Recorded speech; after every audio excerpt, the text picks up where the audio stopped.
What's up, guys? Back at it again with another one down solo loud run. Bringing Cook-Off to you this time around. It's a pretty short and sweet little heist if you're just going for completion. I didn't really hang around to do a lot of extra cooking. Well, primarily because it's just not really worth it, honestly. I got a few bags. I got like, I want to say 4 or 5. I think I got 4. Because I was waiting for the van to come by. As you can see, got the downstairs. Got the downstairs lab. Not too bad, which means I'll be putting my med bag in the bathroom. If I would have got the upstairs, I would have put it in the back room where the 2 windows are. It's my personal opinion that the second story, or second floor, whatever you want to call it, is a little bit more defensible. However, first floor still isn't too bad to try to work around. So I'm just getting some planks, boarding some things up, nothing special really going on here. Go ahead and opening up some of the sheds and kind of taking quick note of what ingredients are where, just for later. That way I need to know if, like, okay, well I know there's a muriatic and, you know, a caustic in the bathroom, but there's no HCl, then I need to go grab that from the outside shed, or, you know, just different little things like that. So pretty sure there was a full set in there when I peeked in real quick, so, which is super convenient because there's almost a full set in the bathroom and then there's a full set just right across the way, which means at worst I'd have to run out to go to the basement in order to grab a muriatic acid.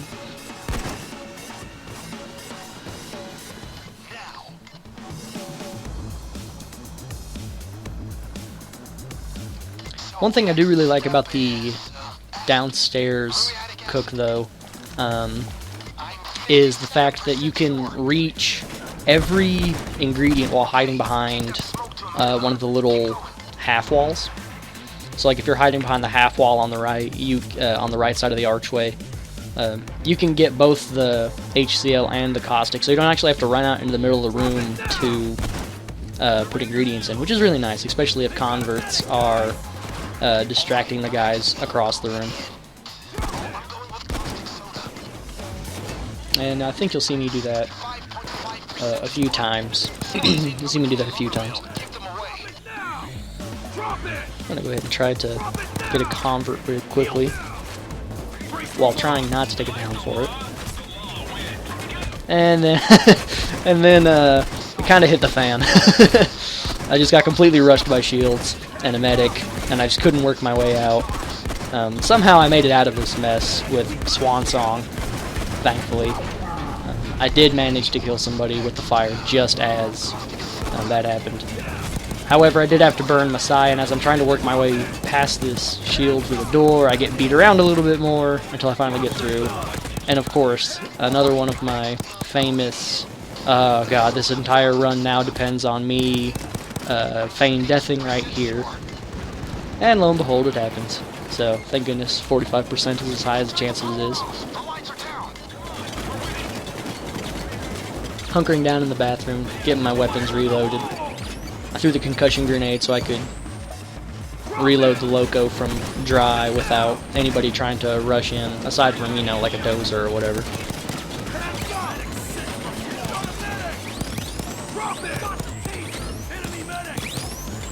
The medics were giving me a pretty hard time on this heist in particular, because it seemed like there was always one on some level that I either couldn't shoot, or he was around the corner where I couldn't shoot him, or he would be right outside, the house where I couldn't shoot him.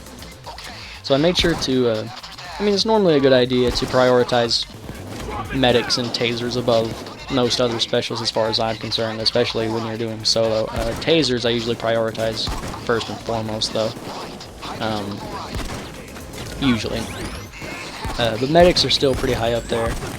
Especially in a taser medic combo, medic should be first on the I need to kill them list. So, speaking of priority list, I keep dozers pretty low on that list actually, just because it's actually dozers don't really seem to kill you all that quickly due to armor gating and not being able to put out rapid fire shots that kill you really quickly. The biggest issue getting killed by dozers, for me at least, is when they're surrounded by a bunch of other enemies and my armor is already broken, or when they're right on top of me and they're meleeing me, and then they shoot me. So usually sometimes you see me bob and weave in front of a dozer if I have enough room to try to trick him into going into his melee animation. And then back away far enough so that his melee doesn't hit me, but he's kind of, you know, stuck in his animation for just a few seconds, allowing me to pop off a few cavity shots. However, in the bathroom there, I'm a little restricted on my movement, so I can't necessarily do that all that well. But run down here, pick up this last muriatic, so I can get my next set ready. Managed to get in and out of the house without taking it down. That was really nice.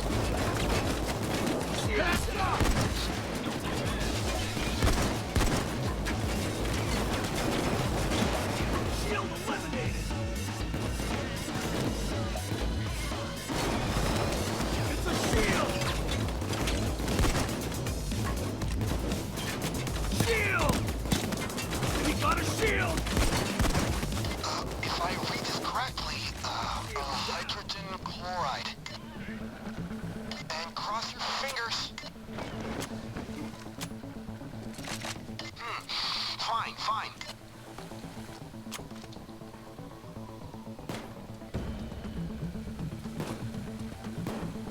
I had done some slightly different runs earlier in the day for Cook-Off where I was experimenting with some different builds, trying to get some things to work. I had tried really hard to make a extremely reliable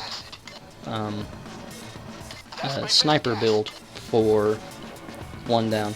I want to differentiate though. When I say reliable, I don't mean like just usable, because there are quite a few setups, weapon setups and so forth that you can use on one down that work perfectly fine if you're with a team. I have a friend that I play with quite frequently and will do not necessarily silly builds, but you know, we experiment with one down builds a lot, trying to find things that we can expand and try to work into our tool belt. That way we just have more things to work with as far as one down is concerned.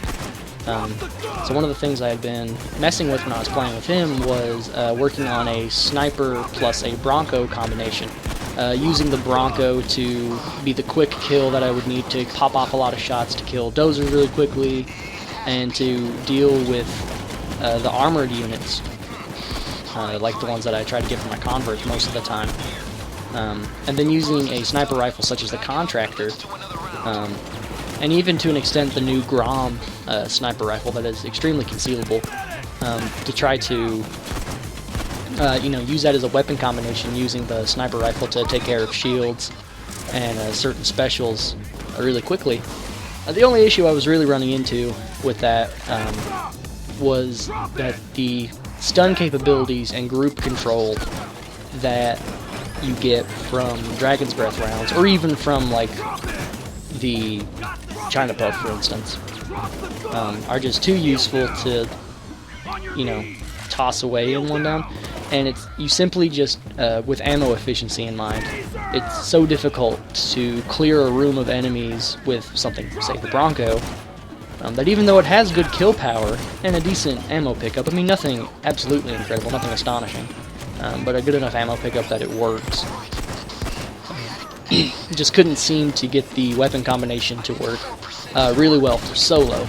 I'm still experimenting with it, and I'm still trying to tweak some things, tweak the build a little bit, iron out some things. One of the downsides was that I had to forfeit converts to a small extent. In certain renditions of the build I had to forfeit converts, in others I didn't, but usually the trade-off was I could either have a fast reloading Bronco by picking up Desperado aced, or I could get converts. Like I could get good converts instead of, pooey ones from not maxing out the skills. Even just having one convert is better, if you can't pick up both, and usually just getting one decent convert's acceptable. Again, made it back into the house with nothing but my armor breaking. That's pretty nice. Concussion grenades are so good for moving through quick areas.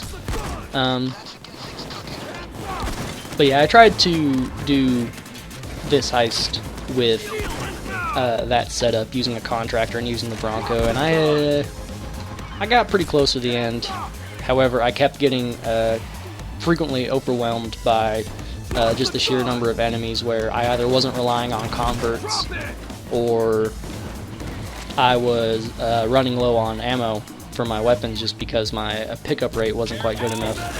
And relying on the Contractor solely as a kill weapon, although it's really good in the sense that it can one-shot headshot shields if you have silent killer ace and it's suppressed. You know, there are a myriad of combinations of skills that you could use to make it one-shot headshot shields. However, I just use the silent killer skills.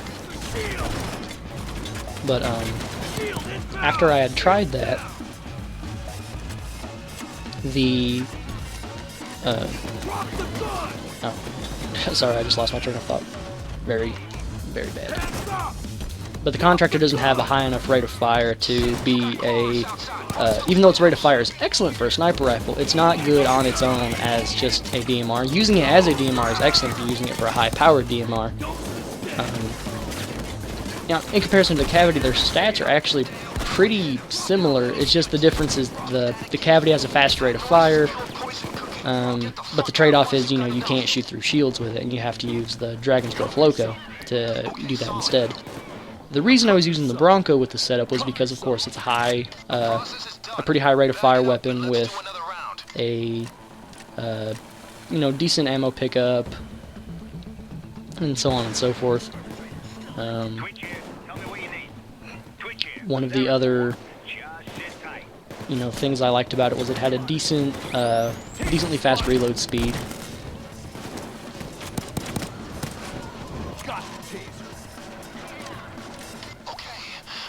But it also was able to get to a really high concealment. You can get the Bronco up to 33 concealment using, combinations of mods and stat boosts. So I was able to get down to 9 detection with the Contractor and with the Bronco combination.